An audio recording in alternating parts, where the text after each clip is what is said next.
এটা তুমি কি জুতা পরে আসছো? এটা তো মনে হচ্ছে বাথরুমের স্যান্ডেল। ইউনিভার্সিটিতে কিভাবে ডিসাইড করে আসতে হয় তুমি জানো না?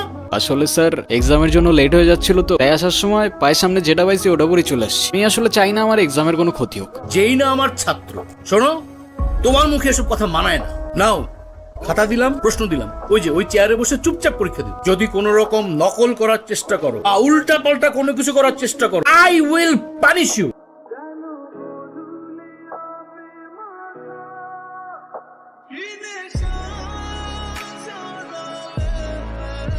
দেখাম স্যার হিমু আমাকে অনেক ডিস্টার্ব করতেছে। এক্ষুনি আমার ক্লাসরুম থেকে বের হয়ে যাও। Get out.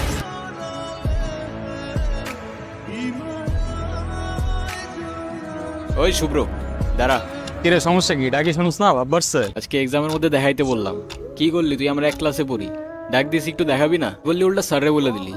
ও তোমাকে কেন দেখাবে? তোমার নিজের কি ব্রেন নাই? তোমার কি জ্ঞান বুদ্ধি কিচ্ছু নাই? তুমি বাসা থেকে পড়াশোনা করে আসতে পারো না? তুমি চুপ থাকো, আমি তোমার সাথে কথা বলতেছি। তুই বাসার থেকে লেখাপড়া করে আসতে পারস না? তুই কিন্তু মুখে মুখে কথা বলতেছিস। হ্যাঁ করতেছি তো। কি হয়েছে? কি করবি তুই? আরে এই, কি করতেছো? কি করতেছো তুমি? ছাড়ো, ছাড়ো না কেন? রাস্তাঘাটে গুন্ডামি শুরু করছো? অস্থির ছেলে কোথাকার। ইরা, কি ব্যাপার রকি? কিছু বলবা? তুমি জানো না কি বলবো? শোনো, তোমাকে আগেও বলছি, এখন আবার বলছি, তোমাকে আমি পছন্দ করি না আর কোনোদিন করবো না। ইরা, তুমি কি ভেবে বলছো? তুমি জানো এর পরিণাম কি হতে পারে? এর পরিণাম কি হতে পারে মানে? আরে কি রকি?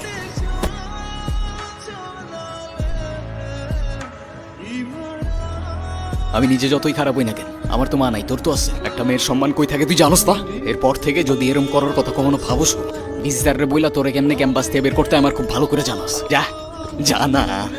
ধন্যবাদ তোমাকে। ধন্যবাদ দেওয়া লাগবে না, তোমার জন্য আসিনি আমি। আমার বাবা আমারে শিখাইছে মেয়েদের কেমনে সম্মান করতে হয়, তাহলে সেদিন তুমি চর মারার পরও চুপ থাকতাম না।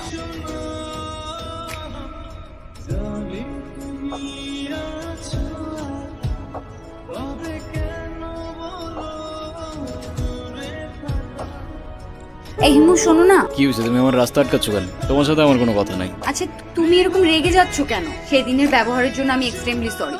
সরো তো, তোমার সাথে কোনো কথা বলার ইচ্ছা নাই আমার। প্লিজ আমাকে এবারের মতো ক্ষমা করে দাও। সরি বললাম তো, সরি। আচ্ছা ঠিক আছে, মাফ করলাম। তাহলে আমরা এখন ফ্রেন্ডস। আচ্ছা ফ্রেন্ডস।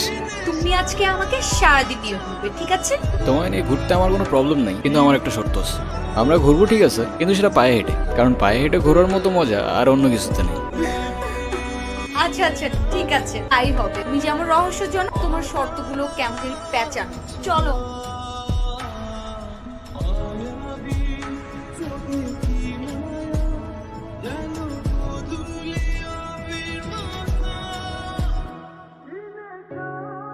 কি ব্যাপার, এত সকাল সকাল কল দিছো কেন?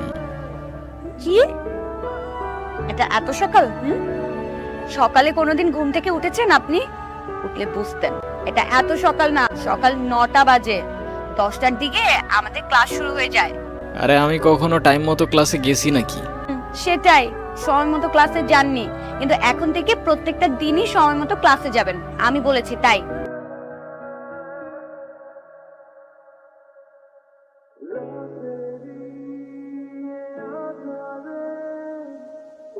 কিরে বোমা, সূর্য কি আজকে পশ্চিমে উঠছে? আমি তো কিচ্ছু বুঝতেছি না। যে কিনা ঠিক মতো কখনো ক্যাম্পাসে আসে না, সে আজকে ক্লাস টাইমের আগে ক্যাম্পাসে এসে হাজির। তোর এই জাদুর রহস্যটা কি মামা, বলতো আমারে। আছে এক জাদুকর, যে তার রহস্যময় জাদু দিয়ে চেঞ্জ করে বলছে আমাকে। মানে সেই জাদুকরটা কে? আমাদেরকে বল, আমরাও একটু শুনি। আরে কিছু জিনিস থাক না গোপন। কিরে ইরা কইরে দেখছস তোরা? কই, আমরা তো এখানে অনেকক্ষণ যাবত বসে আড্ডা দিচ্ছি, এরাকে তো দেখিনি। আচ্ছা থাক, তোরা দেখে আসি আমি।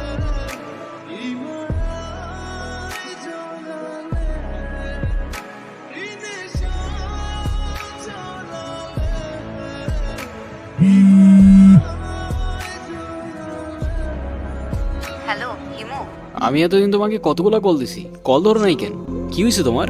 আরে তোমাকে আমি সব বলবো, তোমাকে একটা গুড নিউজ দেওয়ার আছে। আগামীকাল সন্ধ্যায় দেখা করতে পারবে? হ্যাঁ পারবো, আমারও তোমাকে অনেকগুলা কথা বলার আছে। তুমি না বললা কি একটা গুড নিউজ আছে, ওটা বলো। আছে একটা কারণ, শেষ কথাটা না হয় শেষেই বললাম। শেষের কথা মানে বুঝলাম না। তোমার বুঝতে হবে না, বলো তুমি যেটা বলতে চেয়েছিলে বলো। আমি তোমাকে ভালোবাসি ইরা। ভালোবাসি মানে? আমি তোমাকে আমার ফ্রেন্ড ছাড়া কখনোই কিছু ভাবিনি। আরে আমরা একসাথে ঘুরতাম, আমরা অনেক বেশি ফ্রি ছিলাম। এখন তো এটা না যে আমি তোমাকে ভালোবাসতাম। তাছাড়া আমার বিয়ে ঠিক হয়ে গেছে, আর এই কথাটাই আমি তোমাকে